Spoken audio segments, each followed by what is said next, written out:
जी। सदैव वक़ार, बहुत बुरा है मेरा हाल, ऊपर से आपने दे दिया मुझे ऐसा उन्वान। तौबा तौबा इस्तग़फ़ार। वैसे सदैव वक़ार, मुझसे कहा गया था कि आपने आना है और फ़ौरन मौज़ू मिल जाएगा। सदैव वक़ार, तो घर पे मैं हाज़िर जवाब होने की मशक़ करी थी, तो अम्मी ने कहा कि टींडे बना रही हूँ। तो जनाब वाला, आपकी बहन जो हाज़िर जवाबी के मूड में चली थी, फ़ौरन कह दिया कि अम्मी कुछ दिन पड़े रहने दीजिए, कीड़े लगने दीजिए, फिर पकाइएगा, कम से कम गोश्त का जायका तो आएगा। वैसे सदैव वक़ार, ये जो आपने मुझे मौजू मुंह पर फेंक के मारे ना, मैं आपको एक बात बता दूं कि बचपन के दिन क्या होता है। मेरा तो अभी बचपन ही चल रहा है, लेकिन जनाब वाला, मेरा बचपन सबसे अलग है। मैं अपने बचपन में गिल्ली डंडा नहीं खेलती थी, मोबाइल में गेम्स खेलती थी। जदीद बचपन है ना सदैव वक़ार। वैसे हमारे बचपन में ऐसा अम्मी कहती हैं, वो कहती हैं कि जब हम स्कूल जाया करते थे तो क्रोकोडाइल के मुंह से हाथ डाल के बिल्डिंगों से जंप लगा के फिर स्कूल जाया करते थे।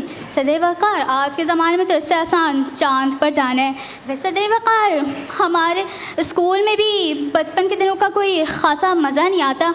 टीचर भी ऐसा कुछ बोलती नहीं है, स्कूल जाते हैं, आ जाते हैं, होमवर्क करते हैं। आज का बचपन तो बहुत ही बेकार है। सदैव वक़ार, अगर मुझे मौका मिले उस बचपन में जाने का, तो जनाब वाला, मैं ये मौका ज़रूर अपनाऊँगी। सदैव वक़ार, वैसे आज के दिन का मुझे याद आया कि सदैव वक़ार, मैंने इंस्टाग्राम पे अपनी एक बचपन की तस्वीर के अपलोड कर दी कि सदैव वक़ार, लोगों ने मेरा अकाउंट ही रिपोर्ट करा दिया।